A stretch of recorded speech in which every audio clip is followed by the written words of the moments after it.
Praise the lord. యేసుక్రీస్తు నామములో మీ అందరికీ శుభములు తెలియజేస్తూ ఉన్నాను. ఈరోజు పరిశుద్ధాత్మ దేవుడు అద్భుతమైనటువంటి విషయాల ద్వారా మనతో మాట్లాడటానికి ఆయన ఇష్టపడుతూ ఉన్నాడు. మరి ఒక వాక్యాన్ని చదువుకుని మనం ముందుకు వెళ్దాం. రోమాపత్రిక 7వ అధ్యాయం 8వ వచనం. పాపము ఆజ్ఞను హేతువు చేసుకొని నన్ను మోసపుచ్చి దాని చేత నన్ను చంపెను. స్తోత్రం దేవా సర్వోన్నతుడా. ఈరోజు యొక్క వాక్యపు వెలుగులో మమ్మల్ని అందరం నడిపించి బలపరిచి విత్తబడిచిన వాక్యం వ్యర్థం కాకుండా ప్రతి హృదయంలో నాటబడి నూరంతల పంట అనుభవించడానికి కృప చూపించమ యేసుక్రీస్తు నామంలో ప్రార్థించిన ఆమె పొందుకుని ఉన్నాం తండ్రి, ఆమేన్. ప్రియులారా, చాలా అద్భుతమైనటువంటి విషయం, చాలా జాగ్రత్తగా వినాలని ప్రభు పేరట నేను మనవి చేస్తూ ఉన్నాను. ఈ రోజున మరి అనేక మంది జీవితంలో ఎదురయ్యే సంఘటనలు బట్టి కృంగిపోతూ ఉన్నారు. ఏం చేయాలో అర్థం కాని పరిస్థితులు గుండా వెళ్తూ ఉన్నారు.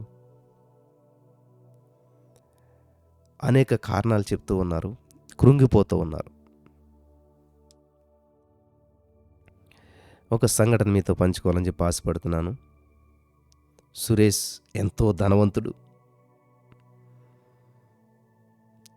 అతడు బాతులను వేటాడటానికి తన జీపులో బయలుదేరాడు. బాతులను వేటాడుతూ ఉన్నాడు. సురేష్ దేవుని నమ్మడు. అతని డ్రైవర్ పేరు సామ్యల్. సురేష్కు ఒక కుక్క ఉంది. వారు వెళ్చి ఉండగా ఆ జీపు టైర్ ఏమైందంటే పంక్చర్ అయిపోయింది. సామ్యల్ గారు దిగి టైరు మారుస్తూ ఉన్నాడు.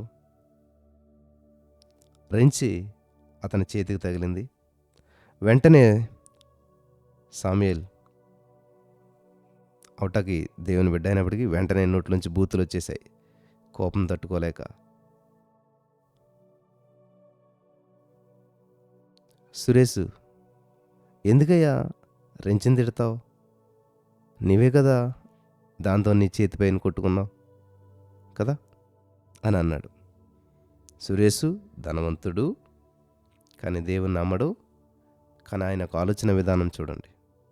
ఎందుకయ్యా రెంచిని తిడతావు? రెంచి నిన్నేం చేసింది? నువ్వే కదా రెంచితో కొట్టుకున్నావు, నేను దానికని ఆ రెంచిని ఎందుకని అంటావు అని చెప్పి అన్నాడు.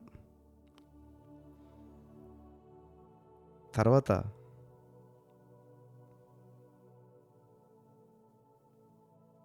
వెంటనే సామ్యేలు బాధపడి మోకరించి ప్రభువా నన్ను క్షమించు అని వెంటనే ప్రార్థన చేశాడు. ప్రార్థన చేసిన తర్వాత అతడు సురేష్తో అన్నాడు, అయ్యా, క్రైస్తవ జీవితం జీవించడం చాలా కష్టం అని అంటే, అప్పుడు సురేష్ ఏమన్నాడంటే, మరి అంత కష్టమైతే ఎందుకు అలా జీవించడం? హాయిగా నాస్తికుని వలె ఉండొచ్చు కదా, ఏ బాధ నీకు ఉండదు అన్నాడు అంటాడు. సామ్యేలుకి ఏం చెప్పాలో తెలియలేదు. అంతలో 2 బాతులు అలా ఎగురుతూ ఉన్నాయి. సురేష్ వెంటనే తుపాకీనెత్తి 2 షాట్లు 2 సార్లు పేల్చాడు. ఒక బాతు కింద పడి చనిపోయింది. ఇంకో బాతేమో గాయం తగిలి బాధపడుతూ ఉన్నది. గాయపడింది కానీ చావలేదు.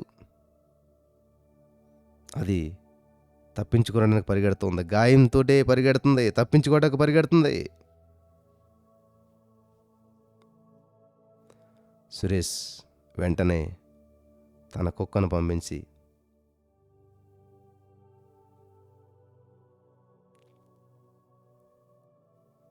ఆ యొక్క గాయపడినటువంటి చనిపోయిన బాతుని కాదు కానీ ఏదైతే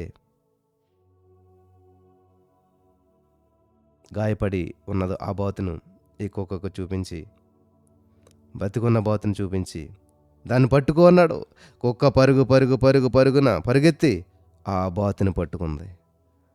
సామ్యేలు ఈ సంఘటనను చూడగానే, అయ్యా, ఇంతకుముందు మీరు అడిగిన ప్రశ్నకు ఇప్పుడు సమాధానం చెప్పగలను. నేను గాయపడిన బాతు వంటి వాడనయ్యా. అపవాది చేతిలో నుంచి తప్పించుకొనడానికి ప్రయత్నిస్తూ ఉన్నాను. మీరు మీరైతే మీకైతే ఏ బాధ లేదు. మిమ్మల్ని ఎవ్వరు కూడా తమరు మీ మీరు పూర్తిగా అపవాది బంధకంలో ఉన్నారు. గమనించాలి, ఎవరు కూడా మిమ్మల్ని తరమరు. మీరు చచ్చిన బాతు వంటి వారు అన్నాడు. విన్నారా?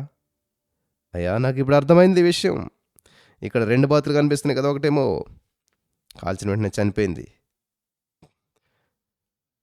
ఇంకొక సంఘటన మనం చూసినట్లయితే ప్రియులరా, అపవాది బంధకాల్లో ఉన్నారు, మీరు చచ్చినటువంటి బాతు వంటి వారు అంటూ ఉన్నాడు ఆయన. క్రైస్తవ జీవితం కష్టంగా ఉండటం, దేవుని పని మన జీవితంలో జరుగుచున్నదనటానికి నిదర్శనం. మన పాపాలకు ప్రాయశ్చిత్తం లభిస్తూ ఉన్నది కాబట్టి మనం నిరాశ చెందనక్కర్లేదు. ఎందుకంటే చచ్చిన బాతులు ఎరగవు, చచ్చిన బాతులు ఎగరవు, చచ్చిపోయిన బాతులు పైకెగరవు. యేసు ప్రభువు మనలో ఉంటే పాపం మనలను గెలవదు. యేసయ్య మనలో ఉంటే పాపం మనల్ని గెలవదు.